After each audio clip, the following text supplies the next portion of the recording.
dan interseksi. Oke, langsung masuk. Oh ya, buat kalian yang punya soal struktur sosial ini nggak apa-apa, nanti ditanyain aja. Kita bahas soal bareng-bareng seperti biasa.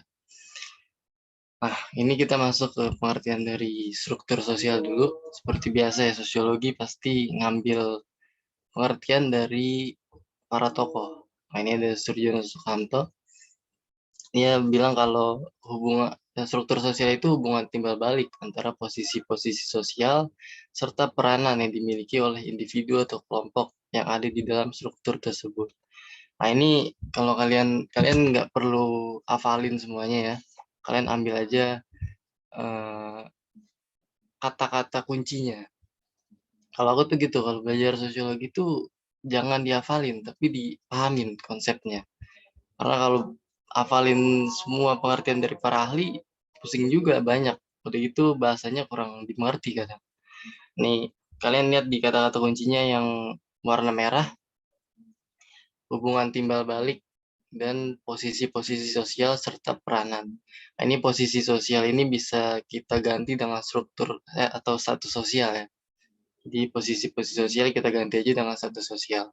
Jadi bisa dibilang kalau struktur sosial itu adalah hubungan atau pengelompokan anggota masyarakat yang berkaitan dengan peran dan status sosial. Jadi kan di dalam satu masyarakat itu kan pasti ada status dan peran ya di setiap masyarakat. Jangan kan di masyarakat, di dalam ruang lingkup terkecil aja deh, kayak keluarga. Itu kan pasti ada status dan perannya tuh.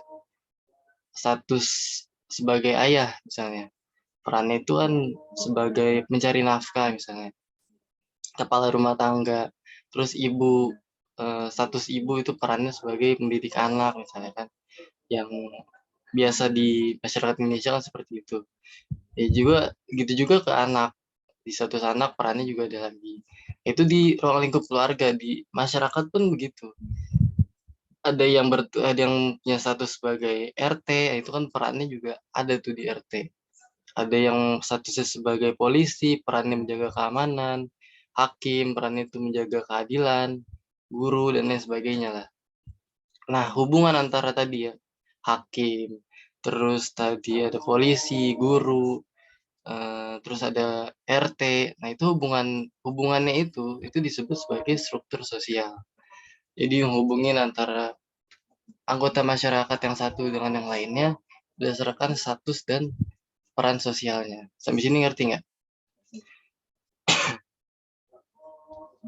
Jadi struktur sosial itu terbentuk dari status sosial dan juga peran sosial.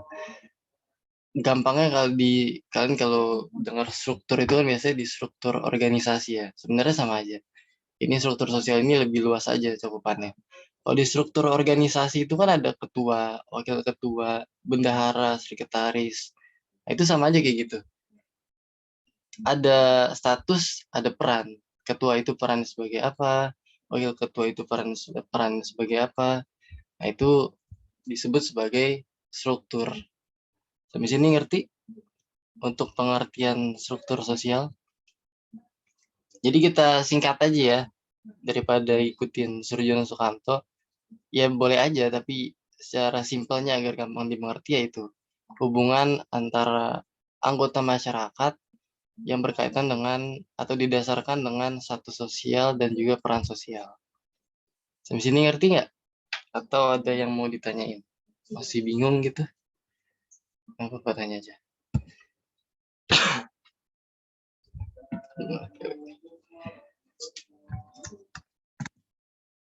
Ngerti, paham. Oke.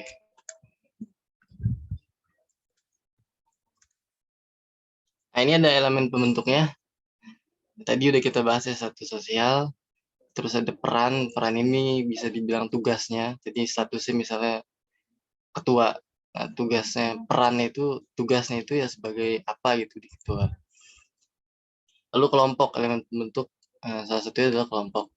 Kenapa bisa dibilang kelompok sebagai elemen pembentuk? Karena di dalam kelompok itu terjadi struktur. Misalnya di kelompok, kalian misalnya bikin kelompok diskusi gitu. Atau ada tugas dari guru kalian bikin kelompok. Pasti kan ada ketuanya, ya kan? Di situ akan terbentuk struktur. Dengan adanya kelompok pasti ada struktur. Kelompok di dalam satu kelas misalnya, pasti kan ada ketua kelas, wakil ketua kelas. Gitu juga di keluarga, itu kan ada strukturnya juga. Jadi dengan adanya kelompok pasti ada struktur. Begitu juga dengan lembaga sosial. Oke, kita lanjut ke status sosial nih. Kita akan bahas status sosial. Ini terbagi menjadi 3, ada ascribe, ada achieve, dan assign. Nah, nih ascribe ini adalah status yang bisa dibilang instan karena didapat melalui kelahiran. Contohnya ya kayak pangeran atau putra mahkota ya, anak dari sebuah raja. Karena kan kalau sistem pemerintahan monarki itu kan atau kerajaan itu kan sistem pemerintahannya kan turun temurun tuh. Nanti yang bakal ngisi posisi raja kan anaknya. Juga kayak di sistem pemerintahan di Jogja kan kayak gitu. Sultan Hamengkubuwono itu nanti misalnya punya anak laki-laki, nah dia yang bakal megang posisinya, menggantikan posisi dari ayahnya. Itu contoh dari ascribe status. Yang kedua adalah achieve status. Nah ini kalau tadi instan, nah achieve status ini enggak, ini perlu effort, perlu usaha. Contohnya adalah gelar pendidikan. Ini cukup jelas lah ya buat achieve. Lalu yang ketiga adalah assign status. Nah ini status yang diberikan karena berjasa dalam masyarakat. Contohnya pahlawan nasional. Nah ini sebenarnya hampir-hampir mirip nih achieve dengan assign.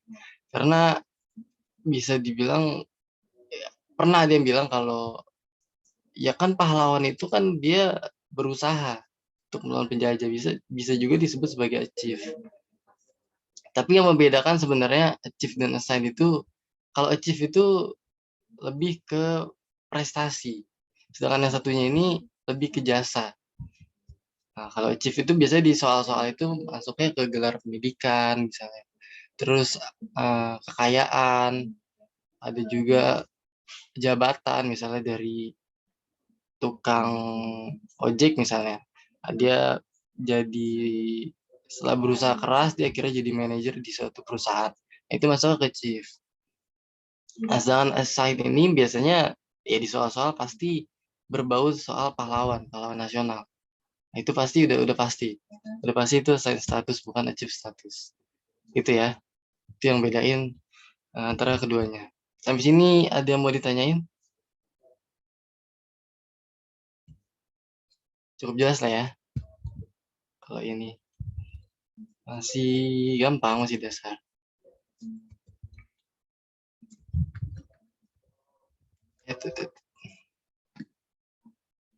Kalau gelar presiden masuknya. Nah, gelar presiden itu kan masuknya ke jabatan ya. Nah, dia masuknya ke chief juga karena untuk menjadi presiden kan dia butuh prestasi. Gak mungkin dia dari orang biasa nggak punya prestasi. Misalnya, ya mohon maaf gitu, misalnya pendidikannya nggak selesai, cuma sampai SD. Pasti kan orang mikir-mikir untuk memilih dia jadi presiden. Pasti ada latar belakang kenapa dia punya prestasi. Dia harus punya prestasi yang akhirnya jadi pertimbangan orang lain buat milih dia di presiden. Gitu ya.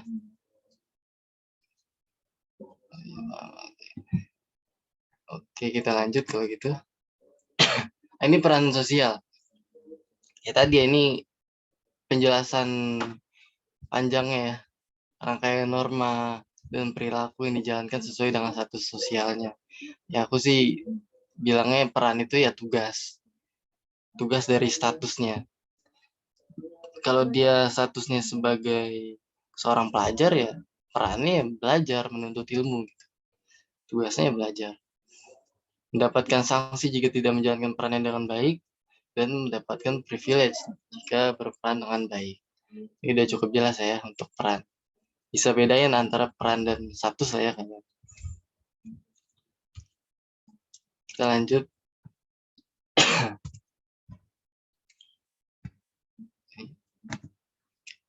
Ini ada ciri-ciri dari struktur sosial. Yang pertama adalah bersifat statis.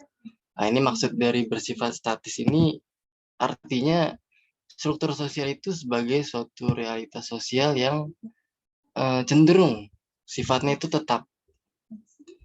Misal di dalam satu kelompok ada ketua, wakil ketua, strukturnya kan gitu ya, ketua, wakil ketua, bendahara, sekretaris, dan seksi-seksi. Nah, itu orang yang mengisi posisi itu mungkin bisa berganti. Misal si A kan jadi ketua, si B jadi wakil. Nah, itu bisa aja ganti, si B ntar jadi ketua, si A itu lengser, digantikan dengan yang lain. Digantikan dengan si B tadi. Nah, itu bisa aja berubah, tapi strukturnya, kerangkanya itu akan tetap sama. Ketua, wakil ketua, sekretaris, bendahara. Itu akan cenderung bersifat tetap. Karena dari dahulu memang kayak gitu, kerangkanya ketua, wakil ketua, bendahara. Struktur sosial juga udah ada dari sejak masyarakat itu lahir. Bahkan dari zaman Plato itu pernah bagi masyarakat itu jadi 3 ya. Nah, itu menandakan bahwa emang dari dulu struktur sosial ini tetap ada. Jadi dia sifatnya statis. Struktur sosialnya itu statis, tapi orang-orangnya itu yang mengisi strukturnya itu dinamis sifatnya, karena bisa berubah tadi. Misalnya dari seorang tukang ojek bisa jadi presiden misalnya, itu kan berubah, dinamis. Tapi untuk strukturnya, kerangkanya itu dia statis, cenderung statis. Yang kedua adalah berhubungan dengan budaya. Nah, ini pasti kan karena ini struktur sosial kan berkaitan dengan masyarakat. Nah, masyarakat itu dalam satu kelompok pasti menciptakan satu kebudayaan. Misal orang Jawa dengan budaya sopan santunnya, orang Minang atau orang-orang di Sumatera itu biasanya budayanya itu merantau. Itu budaya-budaya yang mereka buat. Itulah kenapa struktur sosial disebut sebagai memiliki ciri berhubungan dengan kebudayaan.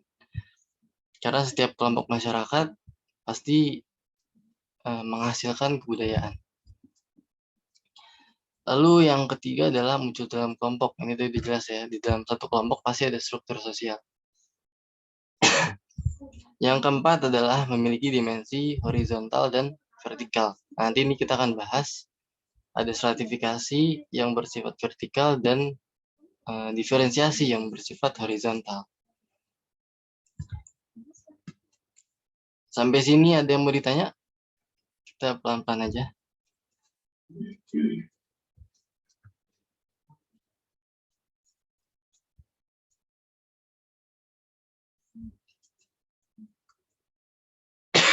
Lanjut ya.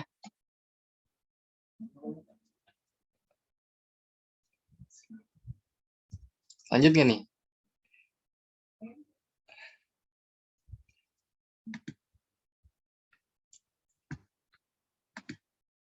Oke, lanjut.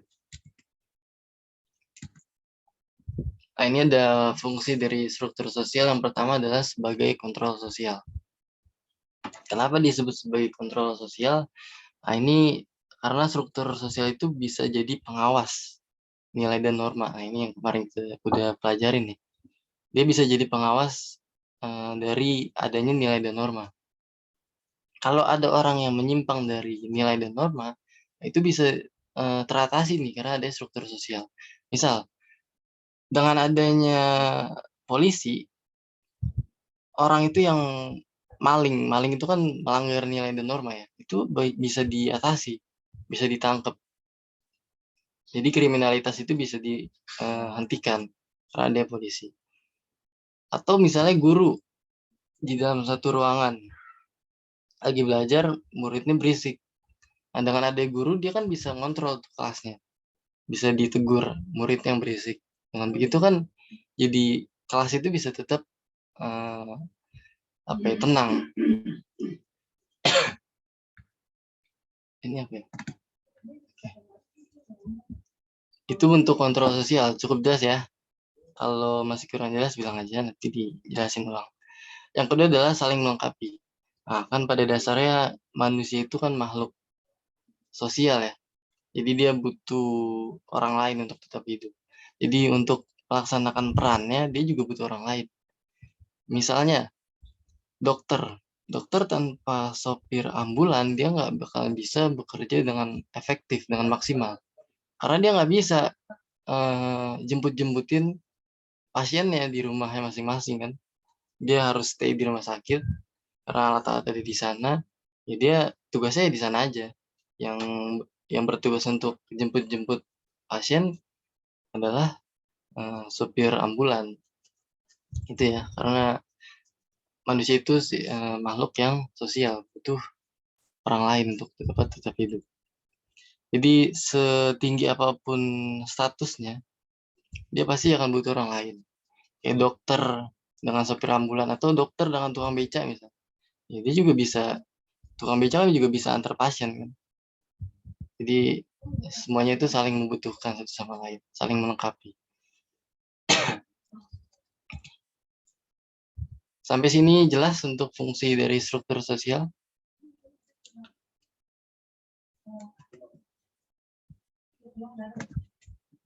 Jelas, Kak.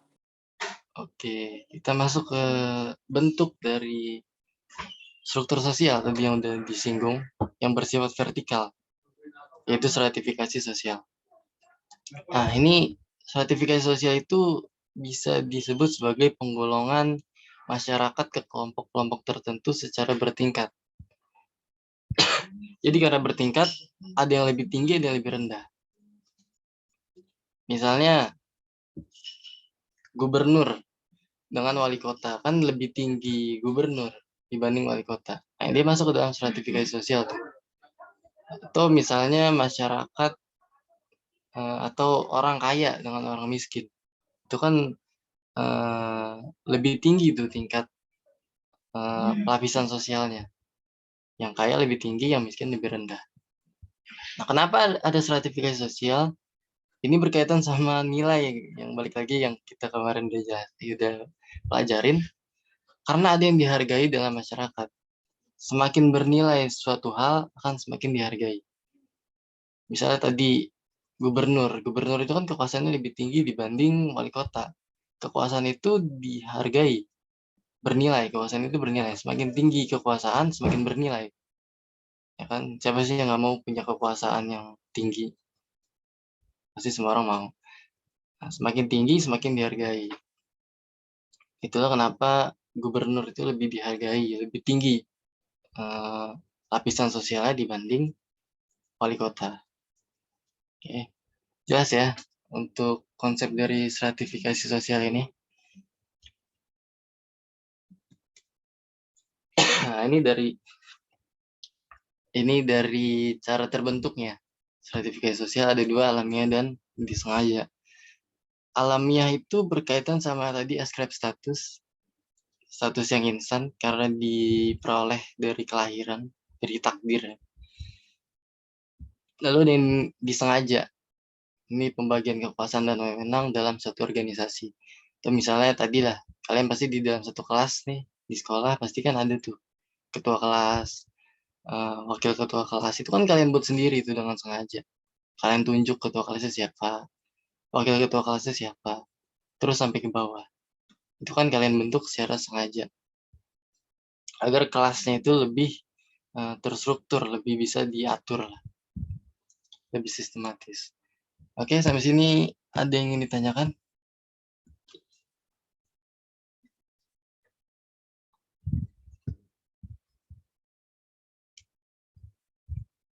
Nggak ada ya? Kalau gitu kita lanjut. Nah, ini stratifikasi sosial itu dibagi menjadi 3 kriteria, 3 bentuk. Ada dari ekonomi, sosial, dan politik. Lanjut. Di stratifikasi yang di ekonomi, ini dari karena ekonomi ya, berarti berdasarkan kekayaan.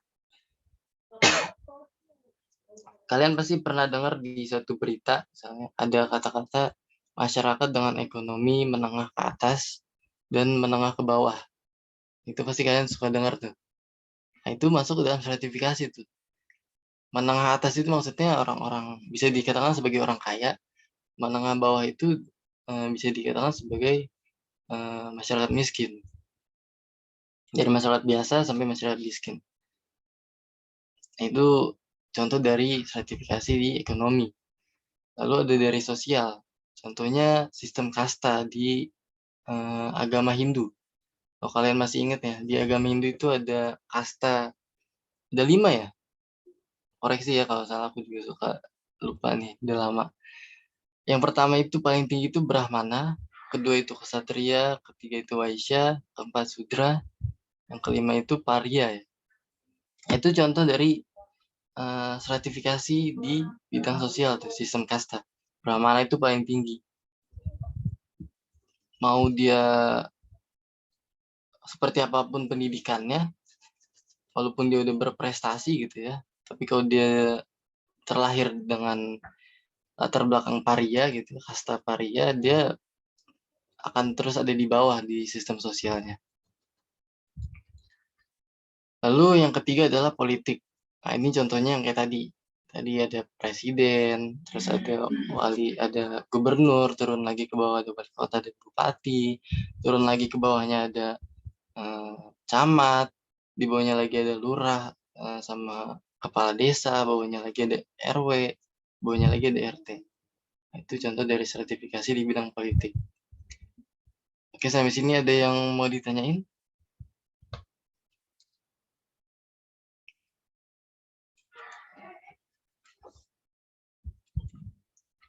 Sebenarnya di stratifikasi ini ada juga, ya, sebelum kita masuk ke diferensiasi ya. Sebenarnya di stratifikasi ini ada lagi dibagi menjadi 3 bentuk ya, stratifikasi campuran, terbuka, dan tertutup. Tapi itu bakal kita bahas di mobilitas saja karena memang sebenarnya sama. Stratifikasi terbuka, tertutup, dan campuran dengan mobilitas terbuka, tertutup, dan campuran. Ini materi di struktur sosial ini lumayan banyak, di mobilitas sosial itu dikit. Kalau digabungin jadi satu, kebanyakan, kalau dipisah nanggung. Tapi aku lebih milih mendingan dipisah aja, nanti mobilitas sosial kita bakal bahas sama materi yang lain. Kita gabung sama materi yang lain. Oke, setuju ya? Tapi kalau kalian nanti ada soal, misal kalian kebingungan di soal stratifikasi terbuka, tertutup, dan campuran, kalian bilang aja, nanti bakal kita bahas bareng-bareng di sini.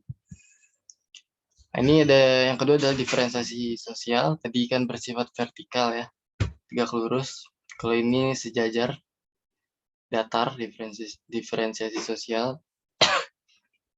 Dari kata different, bahasa Inggris ya, yang artinya berbeda. Ini karena sifatnya horizontal, berarti artinya setara. Nggak ada yang lebih tinggi, nggak ada yang lebih rendah. Contohnya apa? Nah, ini terbagi jadi ras, agama, suku bangsa, jenis kelamin, dan profesi. Ras itu apa sih? Ras itu bisa dibilang kayak ciri biologis manusia. Misalnya warna kulit, terus bentuk rambut, warna mata, tinggi badan biasanya, dan lain-lain. Itu ras. Agama, suku bangsa, dan jenis kelamin udah jelas lah ya. Nah, ini suka jadi perdebatan nih, suka kebingungan kenapa profesi disebut sebagai diferensiasi sosial, kenapa disebut sebagai setara. Padahal di profesi itu kan ada yang lebih tinggi, ada yang rendah, ada atasan, ada bawahan, kan? Ada bos, ada karyawan. Nah, maksud kenapa disebut sebagai horizontal? Karena pada dasarnya semua pekerjaan itu nggak ada yang lebih tinggi, ada yang lebih rendah. Jadi salah kalau orang yang merendah-rendahkan suatu pekerjaan gitu. Karena kayak tadi aja, dokter misalnya dengan tukang beca, itu kan saling bahu membahu sebenarnya.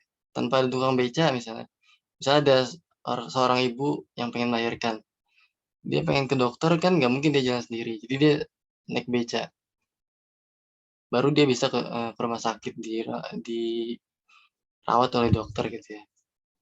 Tanpa ada tukang beca kan nggak mungkin tuh dokternya nyamperin ke rumah si ibu buat ngurus kelahiran, kan nggak mungkin. Jadi nggak ada yang lebih tinggi sebenarnya, teman. Kadang masyarakat itu suka membanding-bandingkan, bilang satu pekerjaan ini lebih rendah dibanding pekerjaan yang lain. Padahal pada dasarnya enggak gitu juga. Kecuali dalam profesi yang sama ya, misalnya dalam satu perusahaan itu kan ada tingkatannya tuh. Tadi ada bos, ada karyawan. Nah, itu bisa disebut pelapisan juga tuh. Tapi kalau untuk lintas profesi, itu nggak ada yang lebih rendah, nggak ada yang lebih tinggi, karena sama aja saling membutuhkan. Sampai sini ada yang ingin ditanyakan di diferensiasi sosial? Sebelum kita masuk ke pengaruhnya.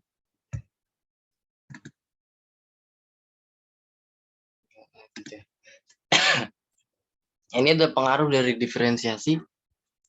Ada primordialisme dan etnosentrisme. Apa itu primordialisme? Primordialisme itu bisa dibilang pandangan atau paham. Ini kalian bisa baca sendiri lah ya.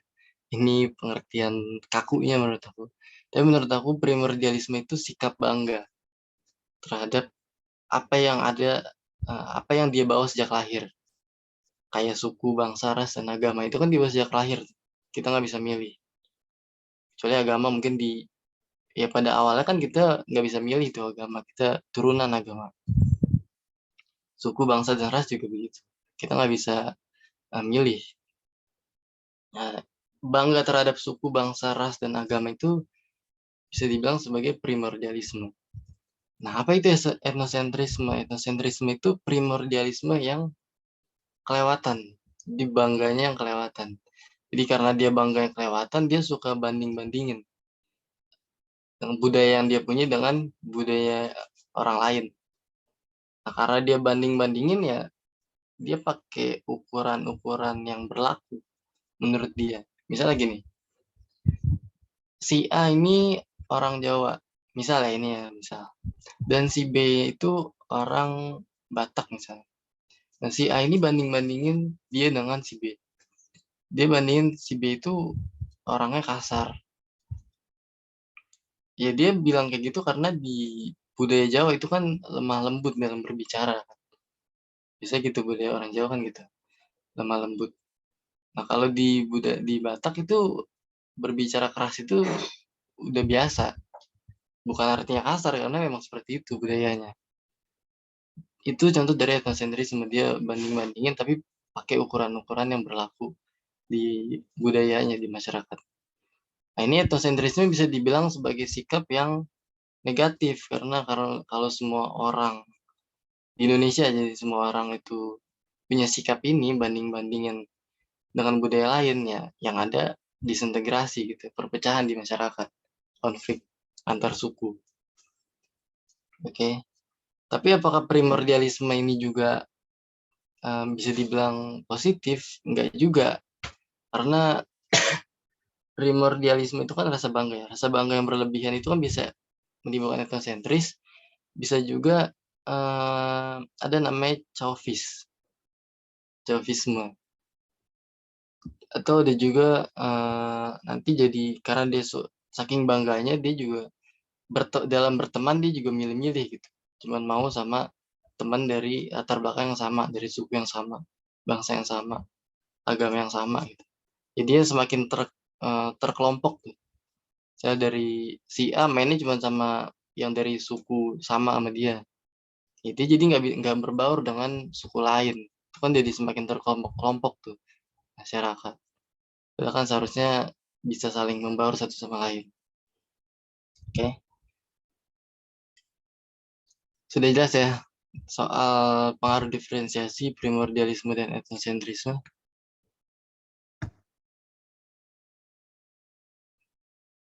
Ini sebentar ya, baca dulu. Primordialisme tentang berkira dan budaya dan agama harus berbeda.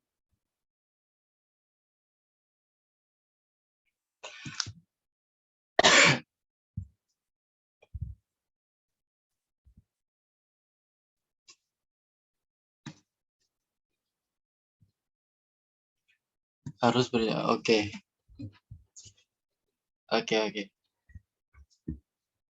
Budaya dan agama harus berjalan seiringan dan dua-duanya memecahan satu skala masing-masing.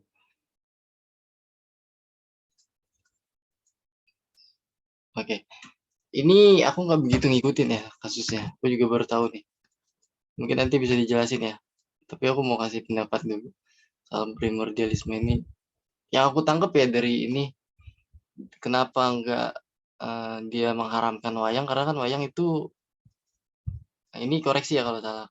Wayang itu kan dari akulturasi juga dari budaya India ya, Hindu. Atau iya ya, di budaya Hindu. Dulu itu bahkan para wali songo itu kan menyebarkan agama Islam dari wayang. Jadi karena biar gampang diterima oleh masyarakat, karena masyarakat itu kan dulu suka wayang. Nah, wayang itu kan biasanya erat dengan agama Hindu dulu. Nah, biar gampang diterima oleh masyarakat Jawa waktu itu, jadi Wali Songo itu gunain wayang. Jadi akulturasiin tuh antara budaya Hindu dengan agama Islam. Nah, mungkin eh, siapa Ustadz Khalid ini mungkin mengharamkan wayang karena itu ya, karena ada unsur budaya Hindu. Sementara Cak Sujiwo Tejo ini menganggap kalau agama dan budaya harus berjalan seiringan. Nah, ini sama yang kita tadi bahas ya, soal semakin terkelompoknya karena sifat bangga tadi primordialisme. Karena dia anggap sukunya ini ya karena dia berlatar belakang suku A, jadi dia harus berbaur sama suku A aja gitu. Padahal kan nggak gitu juga. Misalnya dia dari latar belakang agama Islam misalnya, ya dia nggak harus berteman dengan agama Islam doang gitu. Boleh dari agama-agama lain. Bahkan itu dianjurkan untuk melakukan interaksi dengan agama lain kan, saling menghormati. Nah, mungkin itu sih yang ada di kasus ini. Kalau si Jawa Toja itu bilangnya ya, primordialisme. Justru eh, bisa bisa jelasin nggak ini? Siapa sih? Bimo. Bimo bisa jelasin nggak kasusnya? Aku kurang update nih. Nggak baca soal kasus itu. Biar lebih jelasnya.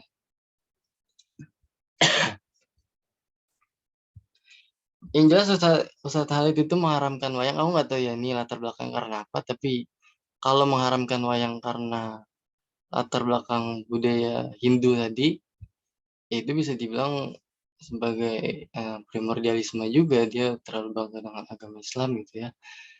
Jadi melarang agama lain gitu. Walaupun sebenarnya wayang itu kan nggak selalu soal budaya Hindu.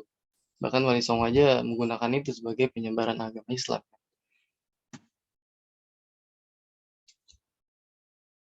Kayaknya ini berhubungan sama ini ya, Islam Nusantara.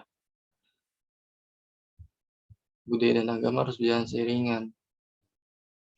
Justru kalau di sini ya dibilang kalau Cak Sujiwo Tejo itu bilang kalau agama dan budaya itu harus berjalan seiringan, itu justru sikap yang adil, bukan primordialisme justru.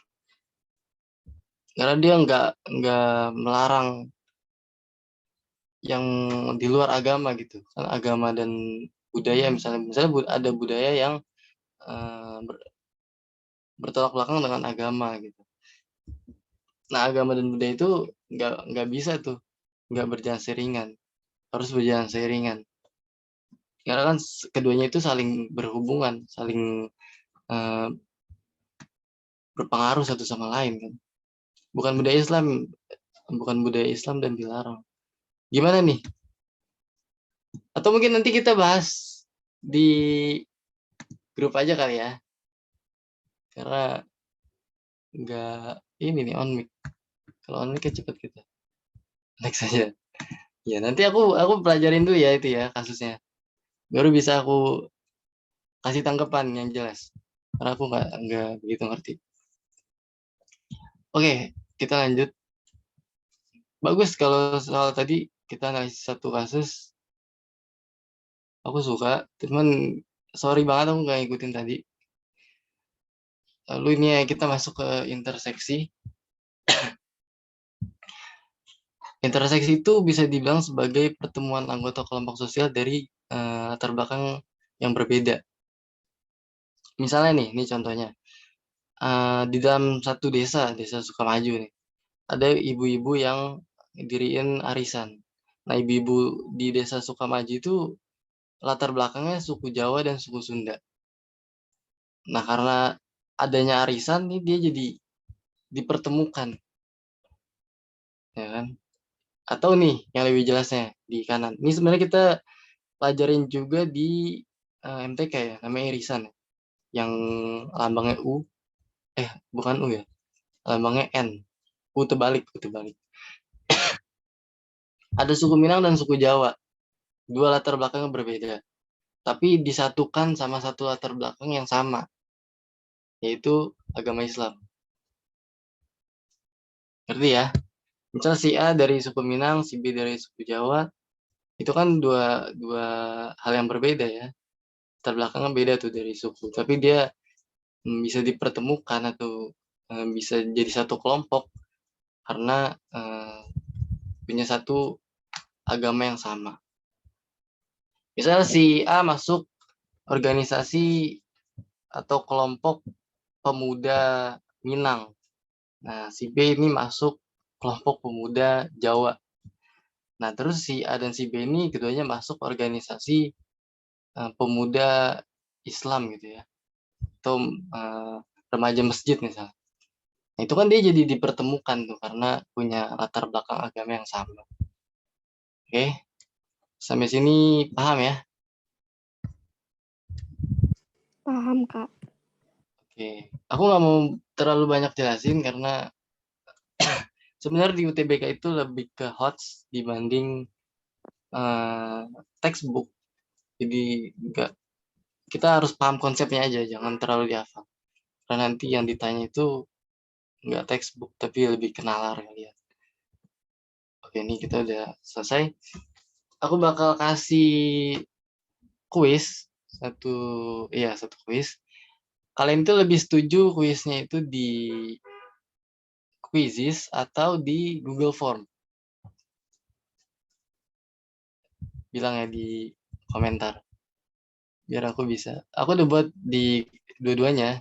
Tapi kalau kalian lebih suka di Google Form, nanti aku kasih Google Form. Quizizz nanti aku kasih Quizizz.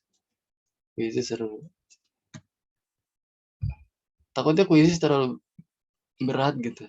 Karena kan kalian sekalian Zoom. Quizizz nggak apa-apa. Oke, yang lain gimana nih?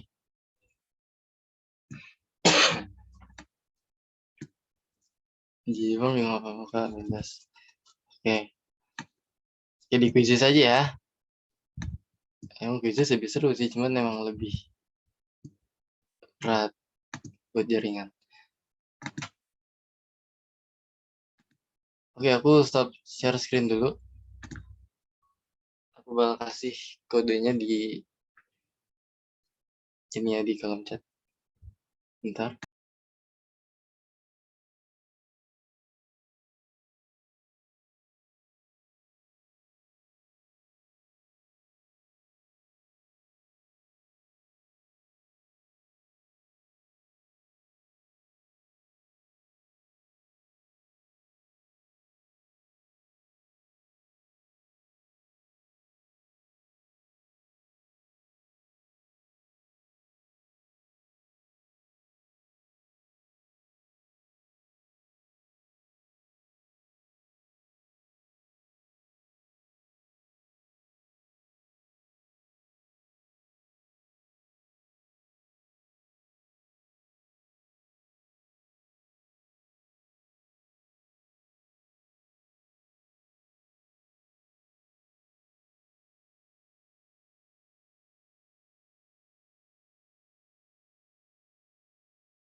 Oh, direct message ya? Sebentar. Sorry.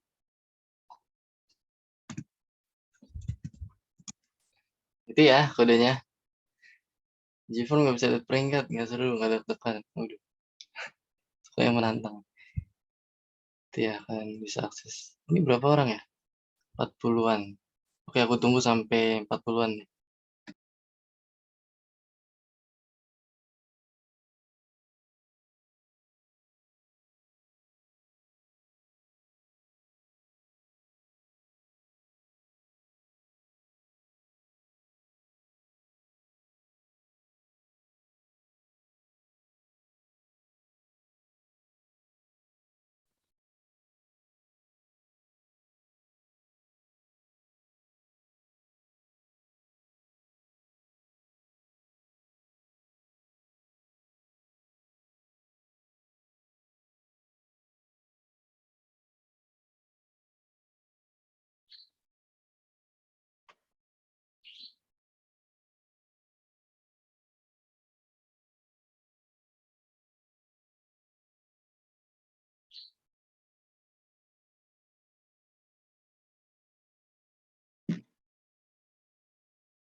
Ini berarti biasanya kayak soal. Iya, aku ambil dari beberapa web ya, soal-soal TBK. Yang beberapa nggak kita bahas tadi. Kita bahas dikit, cuman nggak textbook. Berapa soal? Ya lihat aja nanti deh. Dikit kok nggak banyak.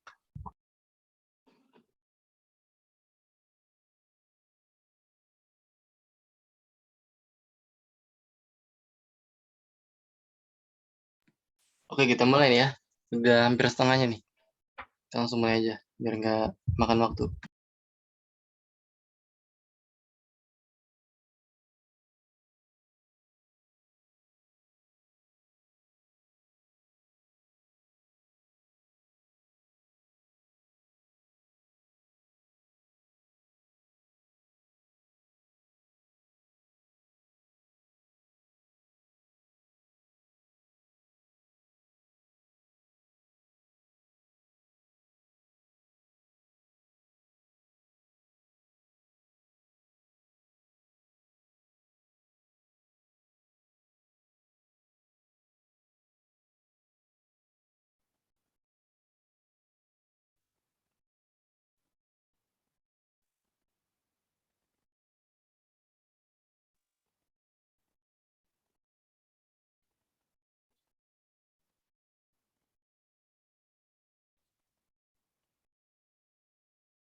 jenis kelamin yang harus ini.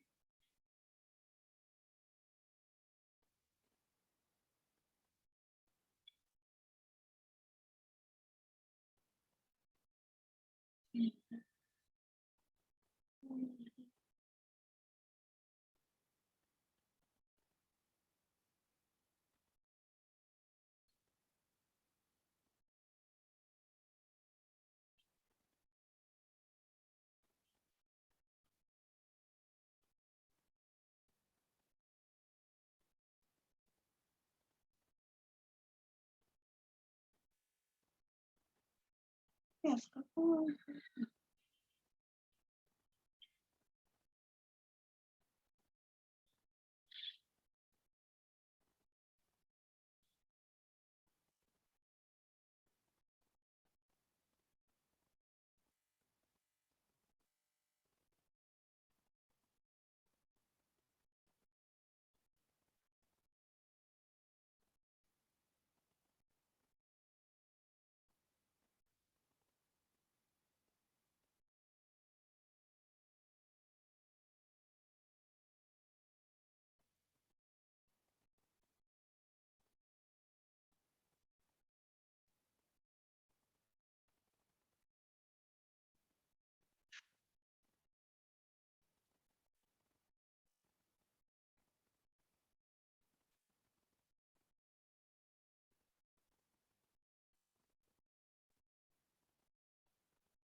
usahanya sendiri.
Oh ya, rasa bangga terhadap ya.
Share screen dulu ya. Oke, ini ya pemenangnya. Selamat. Keren, ada 11 pertanyaan nggak salah. Itu. Selamat kepada 3 besar. Ini kita bakal bahas. Kita bakal bahas yang paling banyak salah dulu deh. Soal yang paling banyak salah. 14, 8, 3, 8, 20 bahkan ini. Aduh, kalau tadi dijelasin ya. Coba kita bahas bareng. 15, 12, 19. Waduh, ini banyak banget. Oke, kita bakal bahas nomor 11. Ini contoh dari ascribe status. Ini kan status yang instan. Wah, ini banyak, ini salah nih. Ascribe status. Harusnya ini ya. Instan tuh berarti dari kelahiran. Waduh, ini soalnya nih error nih. Tapi adanya sangat berarti. Oke, ini saya anggap bonus karena ini error ternyata jawaban soalnya. Sorry. Ini yang kedua, ini emang soal jenis B ini ya, jenis kedua ini yang sebab akibat. Ini emang menurut aku juga ini paling susah di UTBK. Oke, kita bahas deh. Ras tidak dapat mempengaruhi kebudayaan, tetapi ras dapat menimbulkan diskriminasi yang mengakibatkan terjadi konflik. Tuh, ini ramai di chat. Ya, makanya tadi bingung. Sorry ya. Gampang sama gak sih jawabannya? Itu gampang bangsawan seharusnya. Error.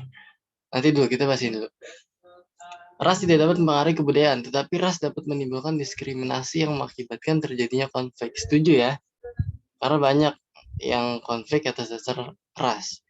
Di Amerika zaman dulu, kulit hitam itu dianggap lebih rendah dibanding kulit putih. Makanya orang-orang kulit hitam di sana itu jadi budak. Terus juga kalau pemilu, suara mereka itu nggak dianggap, jadi mereka nggak boleh ikut pemilu. Itu kan konflik tuh, diskriminasi dan akhirnya jadi konflik antara kulit hitam dan kulit putih. Berarti setuju lah ya, pernyataan ini berarti benar ya.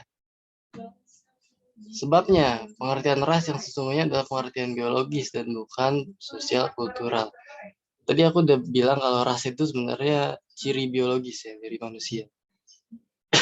Jadi nggak ada hubungannya sama sosial, karena biologis artinya yaitu dari bawaan lahir, bukan dibentuk oleh masyarakat. Kalian bisa bedain ya, misalnya kalian dilahirkan sebagai laki-laki dan perempuan itu biologis. Itu kalian nggak bisa ubah, karena itu udah dari sananya. Tapi kalian berpakaian seperti perempuan atau berpakaian seperti laki-laki, itu dibentuk masyarakat. Misalnya gini, laki-laki itu stigmanya di masyarakat, itu nggak boleh cengeng. Itu dibentuk masyarakat tuh. Padahal kan apa alasannya laki-laki itu nggak boleh cengeng? Bahkan laki-laki juga punya hak buat mengekspresikan emosinya, kesedihannya. Itu juga perempuan, misalnya stigmanya perempuan itu nggak boleh kerja gitu kalau udah berkeluarga, dia tugasnya cuman jadi ibu rumah tangga, jadi nggak perlu sekolah tinggi-tinggi. Itu kan stigma kan di masyarakat dulu. Itu dibentuk secara oleh masyarakat, tapi jenis kelaminnya kayak laki dan perempuan itu biologis, itu dari sananya. Itu juga dengan ras, warna kulit itu kan, ya kan kalian nggak mungkin kalian terlahir putih terus karena masyarakat bilang kalian hitam jadi kalian hitam gitu. Ya enggak, ras kalian tetap kulit putih, ras kalian tetap Australoid misalnya. Gitu ya, jelas ya kenapa ras nggak bisa mempengaruhi kebudayaan, karena emang ras itu sendiri bukan masalah sosial tapi masalah biologis. Di sini paham ya?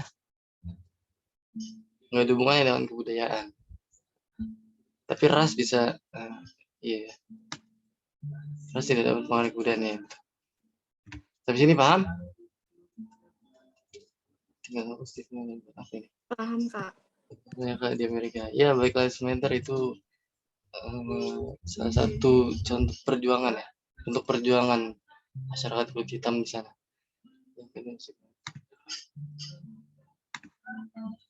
Kita di sini paham ya.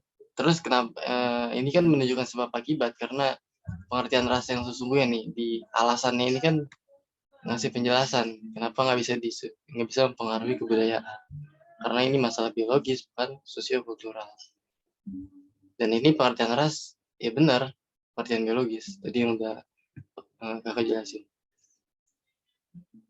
Oke, di sini paham ya, jangan sampai kejebak lagi di soal kayak gini, di soal sulit emang. Bisa aku banyakin aja intinya. Saya cuma satu. Ini 15. Waduh, ini 15 apa ya? Bagi Karl Marx, ini pertanyaan nomor 13. Bagi Karl Marx, keberadaan masyarakat identik dengan sejarah perjuangan kelas sosial.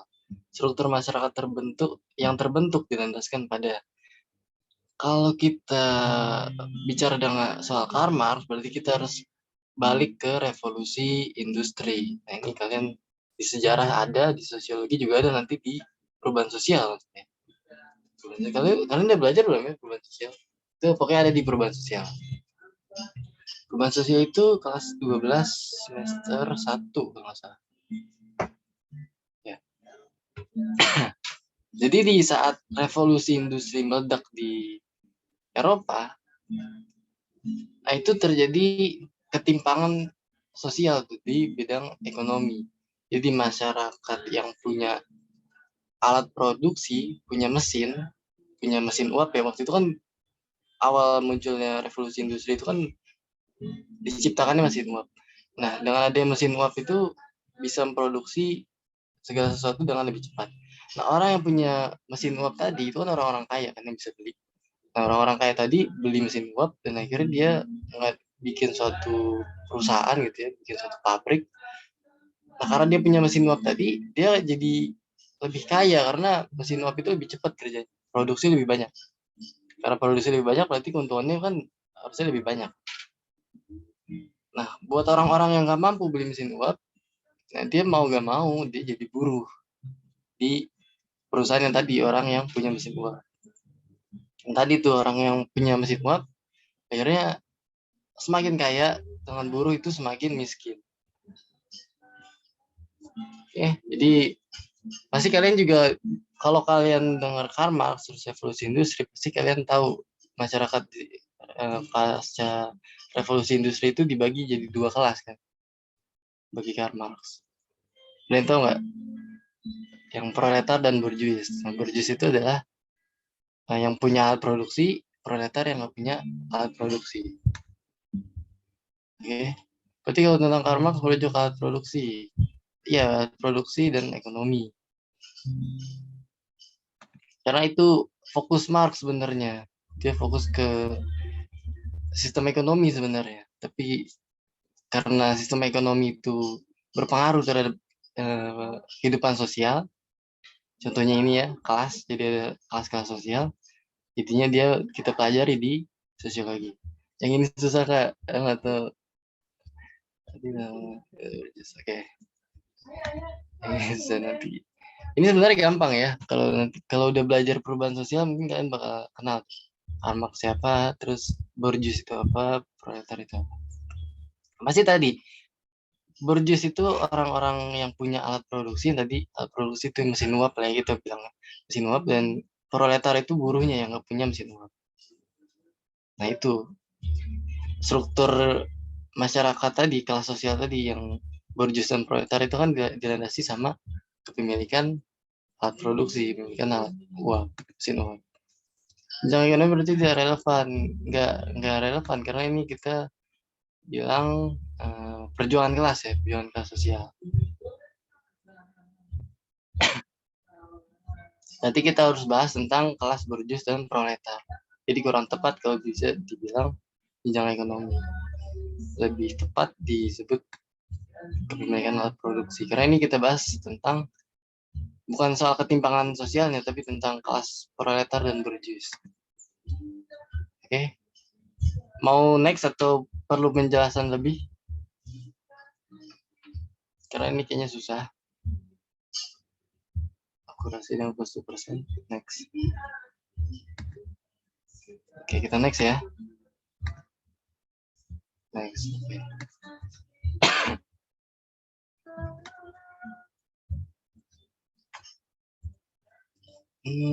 Ini banyak yang benar. Ya, status nih pembangsawan yang sangat dihormati ini juga sebenarnya masuknya ke ini ya,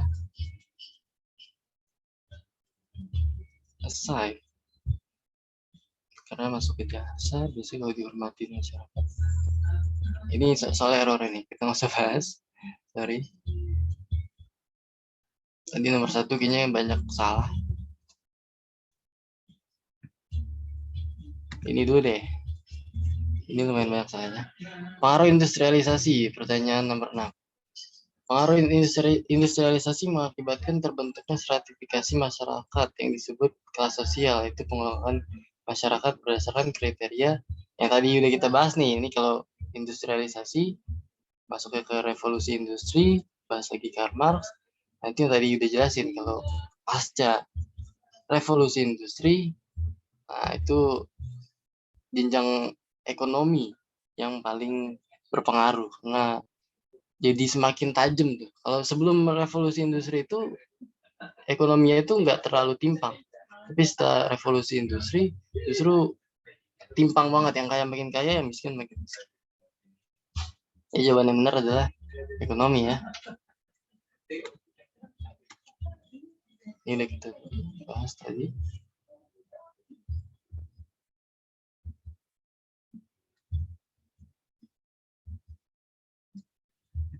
Ini nomor 1. Masyarakat dibentuk oleh sekumpulan individu yang, nah ini paling banyak salah, di memiliki status dan peranan sosial yang sama. Kan tadi udah aku jelasin ya, kalau masyarakat itu dibentuk dari status dan peranan yang berbeda-beda. Tadi ada statusnya sebagai dokter, ada sebagai hakim, ada sebagai polisi, guru, dan lain-lain. Itu kan berarti kan beda-beda kan, statusnya beda, pasti peranannya beda. Oke, jadi nggak mungkin yang A nih yang pertama. Terus yang berpola pikir homogen, nggak mungkin semua orang punya pola pikir yang sama. Beda kepala, beda pola pikir. Oke, jelas ya. Yang betul adalah memiliki ciri fisik dan non fisik yang berbeda-beda. Ciri fisik tadi yang ras, itu banyak, ada beberapa ras di dunia ini, dan non fisik itu bisa agama, bisa suku, bisa apa ya, non fisik agama, suku, jabatan, dan lain-lain. Ini yang nomor 1 jelas lah ya, kenapa bukan yang memiliki status dan peranan sosial yang sama. Kalau ada yang ingin ditanyakan, tanyakan aja. Ini juga udah kita bahas. Perbedaan profesi dikategorikan secara horizontal karena nggak ada perjenjangan lintas profesi. Jadi kalau dibandingin mana yang lebih tinggi, dokter atau tukang ojek misalnya, sebenarnya nggak bisa diukur karena saling membutuhkan satu sama lain. Tapi kalau mana yang lebih tinggi antara bos dengan karyawan, ya pasti bos. Gitu. Dalam satu perusahaan, misalnya PT Jaya Abadi, gitu, misalnya. Nah, itu ada bosnya, ada karyawannya. Nah, yang lebih tinggi tuh bosnya. Tapi kalau kita bandingin karyawan di Jaya Abadi dengan tukang ojek, nggak bisa. Beda variabel kalau di MTK. X dan Y itu nggak bisa diukur ya, bisa diperbandingkan. Oke, paham ya? Dihargai sama oleh masyarakat, enggak, justru beda. Orang yang punya jabatan tinggi, misalnya dokter, itu lebih dihargai dibanding tukang ojek tadi misalnya. Itu lebih dihargai. Padahal realitanya itu nggak ada bedanya, cuma dia lebih tinggi. Sebenarnya ada perbedaan status yang memang perbedaan status.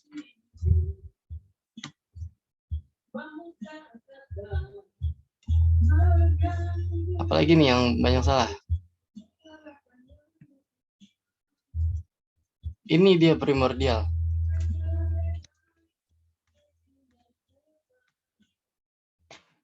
Contoh sikap atau perilaku primordial. Benar adalah 1 dan 4, bergaul dengan kawan sedaerahnya dan mendirikan arisan untuk kerabatnya. Karena tadi ya sifat bangga, akhirnya dia juga jadi berkelompok-kelompok, dia maunya main sama yang punya latar belakang yang sama. Itu salah satu contoh dari primordial. Tapi kalau dia udah membanding-bandingkan, itu masuk ke etnosentris. Ada pernah mencari dokter beberapa manusia. Iya, karena dia pernah mencari dokter beberapa manusia. Udah gitu, untuk dapat gelar profesi dokter itu kan susah. Ya tadi rumusnya, semakin susah didapat, semakin berharga, semakin dihargai. Tuh. Ya, agak ngoceh ini ya, harus bisa bedain ya primordialisme dengan etnosentrisme. Ini kalau yang nomor 2 menghormati orang lain yang lebih berpengalaman, ya enggak, itu bukan primordial. Diskusi dengan teman mengenai kebebasan beragama itu juga bukan primordial. Itu justru pluralisme, masuk ke primordialisme.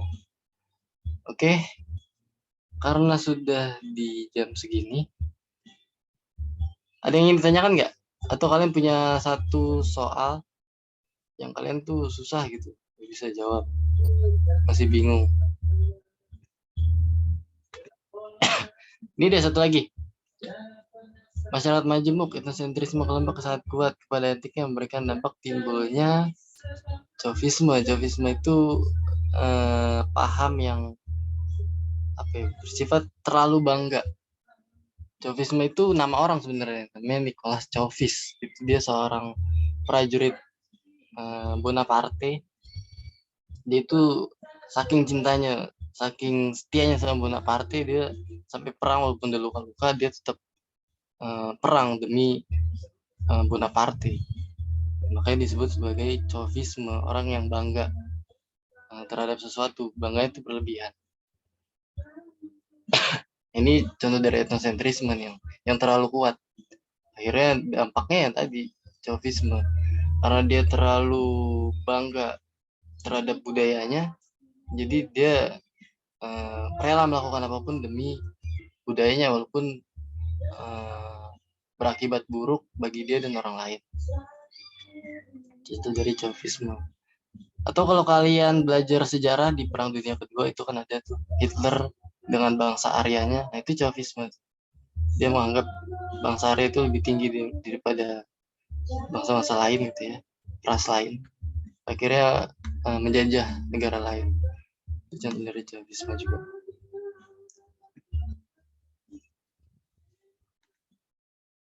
Oke, itu aja buat hari ini. Materi struktur sosial ya lumayan susah ya, lagi gampang juga kalau kalian tahu konsepnya.